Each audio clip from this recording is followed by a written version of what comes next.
छोटे से गांव में अपनी पत्नी के साथ रहता था। मोची के घर के हालात दिन ब दिन बिगड़ते जा रहे थे। घर में जो भी राशन था वो भी खत्म होता जा रहा था। ऐसे ही एक दिन मोची ने अपनी पत्नी से कहा, अब मुझे और यहाँ नहीं रहना। यहाँ ना तो कोई कमाई हो पा रही है और ना ही कोई काम मिलता है। अरे पड़ोस का गांव बहुत बड़ा है, अब मैं वहाँ जाकर अपना मोचीगिरी का काम करूँगा। कुछ दिन घर से दूर रह लूँगा, कम से कम घर का खर्चा चलाने लायक कमाई तो हो जाएगी वहाँ। क्यों, वहाँ के लोगों के जूते चप्पल ज्यादा टूटे हैं क्या, जो आपको वहाँ जाकर ही मोचीगिरी करनी है? अरे अपने जन्मभूमि में रहकर ही तो सिक्के कमाए नहीं जाते, पराए गाँव जाकर कमाएंगे ये पैसे। अगले दिन सुबह सुबह मोची चुपचाप अपने जूते चप्पल ठीक करने का सामान उठाकर दूसरे गांव की ओर निकल पड़ा। दोपहर होने तक वह पड़ोस के गांव माहुलबनी में पहुंच गया। हारा थका मोची जब माहुलबनी के बाजार में पहुंचा तो हैरान रह गया, क्योंकि वहां तो पहले से ही काफी मोची अपनी दुकान लगाए बैठे थे। अरे यहाँ तो पहले से ही इतने मोची अपनी दुकान लगाए बैठे हैं। ऐसे में मुझ अनजान मोची के पास ग्राहक कैसे आएगा? लगता है यहाँ से भी खाली हाथ ही जाना पड़ेगा मुझे। नहीं, खाली हाथ घर भी तो नहीं जा सकता। तभी मोची को ग्राहकों को अपने पास बुलाने की एक युक्ति सूझी। उसने अपनी दुकान लगाई और उस पर एक बोर्ड लगाकर बड़े बड़े शब्दों में लिख दिया, जूतों का अस्पताल। हमारे यहाँ जूतों का इलाज किया जाता है। नए जूते बनवा लो, नए जूते बनवा लो, या अपने पुराने जूते बिल्कुल नए जूतों की तरह बनवा लो। लोगों ने जब ये सब देखा तो उन्हें कुछ नया देखने को मिला। नए जूते बनवा लो, नए जूते बनवा लो, या अपने पुराने जूते बिल्कुल नए जूतों की तरह बनवा लो। जूतों का अस्पताल?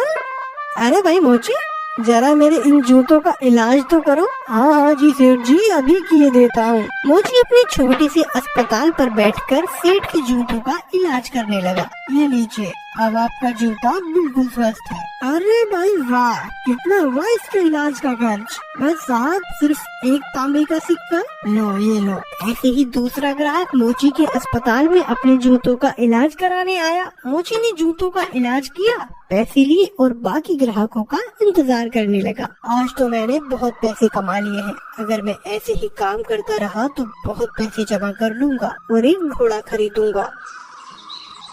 उसने बहुत मेहनत से काम किया और कुछ ही दिनों में 4 सोने के सिक्के जमा कर लिए। उनमें से उसने 2 सोने के सिक्कों के बदले एक व्यापारी से एक घोड़ा खरीदा और घर लौटने का फैसला किया। अगले दिन उसने अपना सारा सामान बांधा और घर के लिए निकल पड़ा। अपने रास्ते में उसे एक घने जंगल से गुजरना पड़ा, जहाँ उसने डाकुओं का एक झुंड देखा। हे भगवान, ये तो डकैत लगते हैं। ये डकैत मेरा सारा पैसा ले जाएंगे और मैं एक बार फिर से गरीब बन जाऊंगा। अब मैं क्या करूं? मोची बहुत चतुर था। उसने हिम्मत नहीं हारी और उसने एक ही योजना बनाई। उसने एक सोने का सिक्का घोड़े के गले में बांध दिया और आगे चला। चोरों ने उसे पकड़ लिया।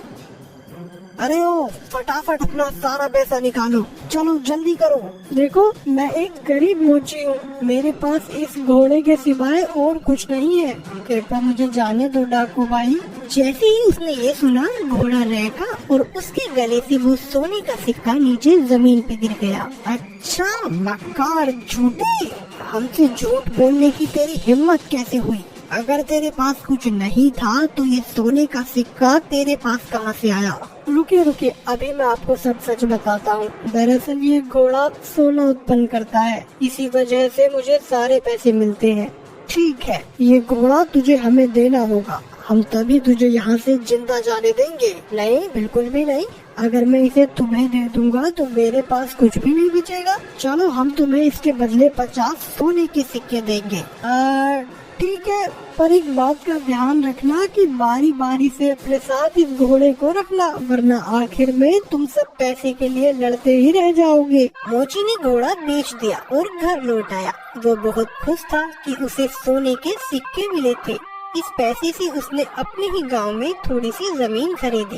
इस बीच डकैत भी घोड़े को लेकर अपने अड्डे पर पहुंच गए। वहाँ डकैतों के सरदार ने अपने आदमियों से कहा, इस गिरोह का सरगना होने के नाते इस घोड़े को सबसे पहले मैं रखूंगा। उन सब ने अपने सरदार की बात मानी और उस रात सरदार अपने अड्डे पर उस घोड़े के साथ सोया।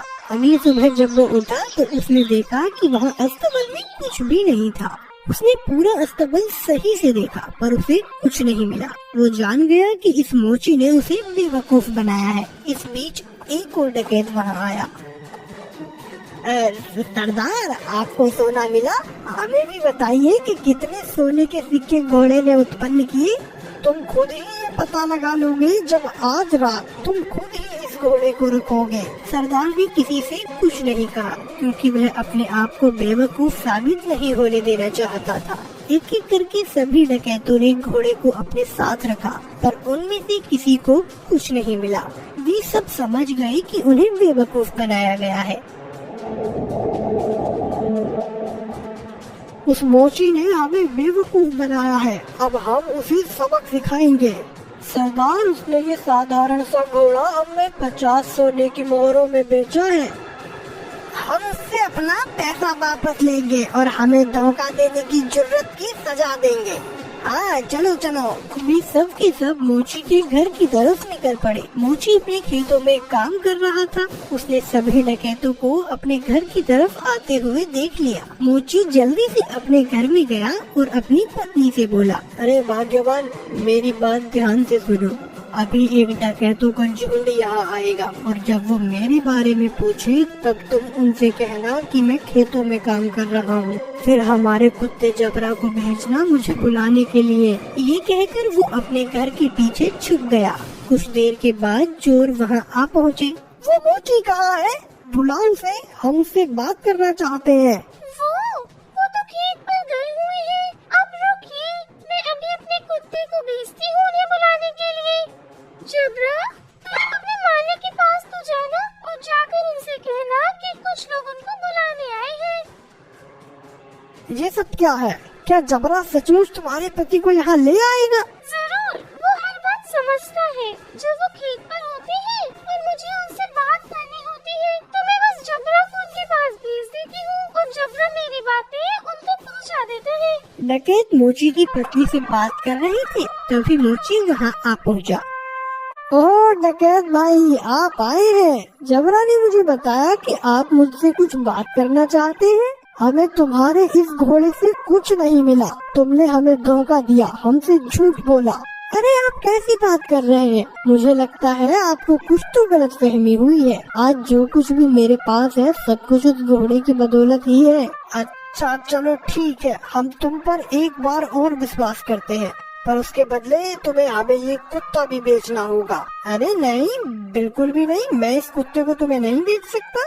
अरे चलो, हम इसके लिए तुम्हें 40 सोने के सिक्के देंगे। थोड़ा इनकार करने के बाद मोची सहमत हो गया कुत्ता बेचने के लिए।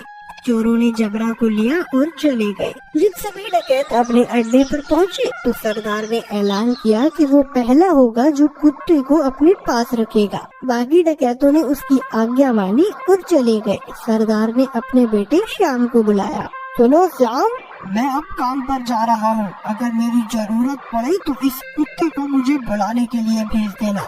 जैसा आपको पिताजी। कुछ देर बाद एक डकैत को अपने सरदार से एक काम आन पड़ा। उसने श्याम के पास आकर सरदार को बुलाने के लिए कहा, आप रुकिए, मैं तुरंत उन्हें बुलावा भेजता हूँ। जबरा, जा और जाकर पिताजी से कहना कि कोई वहाँ आया है उनसे मिलने। जबरा सरदार के अड्डे से भागा और बजाय सरदार के पास जाने के वो सीधा मोची के पास गया। जब सरदार घर वापस आया तब उसने देखा कि जबरा वहाँ नहीं था। वो जान गया कि जबरा जरूर अपने मालिक के पास गया होगा, तो वह अकेला फिर से मोची के घर गया। सुनो, क्या जबरा तुम्हारे पास आया हुआ है? हाँ, वो यहाँ आया है। मेरे ख्याल से उसे जरूर मेरी याद आ रही होगी। मेरी मानिए तो उसे थोड़ा सा समय दीजिए, अंत में वो आपको अपना मालिक स्वीकार करने ही लगेगा। सरदार जबरा को वापस ले गया और उसने अगले दिन उसे अपने साथी को दे दिया। जबरा सारे डकैतों के साथ एक एक करके रहा, पर वह हर दिन मोची के पास वापस लौट आता। सबने ये जान लिया कि एक बार फिर से मोची ने उनका बेवकूफ बनाया है। उन सबने विचार विमर्श किया, इस बार हम बेवकूफ नहीं बनेंगे, मैं उस मोची को अब सबक सिखाऊंगा।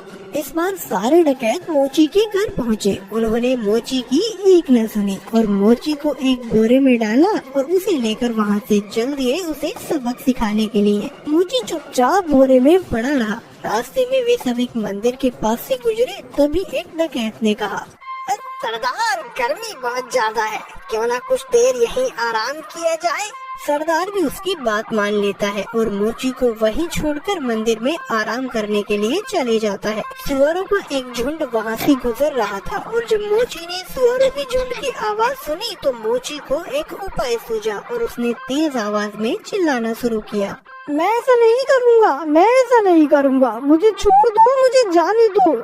सुअरों के मालिक ने उसकी आवाज सुनी और वो उसकी ओर आया।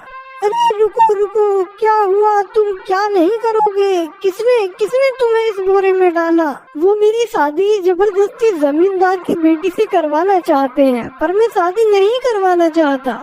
क्यों भाई, क्या तुम पागल हो? अगर मैं तुम्हारी जगह होता तो मैं यकीनन उसकी लड़की से शादी करता। अगर ऐसी बात है तो आओ, मैं तुम्हें बोरे में डाल देता हूँ और तुम जाकर उसकी लड़की से शादी कर लो। सचमुच? बेशक, लेकिन पहले मुझे बाहर तो निकालो। सुअरों के मालिक ने मोची को बोरे से बाहर निकाला और खुद बोरे के अंदर घुस गया। मोची ने उसे बांध दिया और उसके सुअरों को लेकर वहाँ से चला गया। शाम को डकैत मंदिर से बाहर आए, बोरे को लिया और चले गए।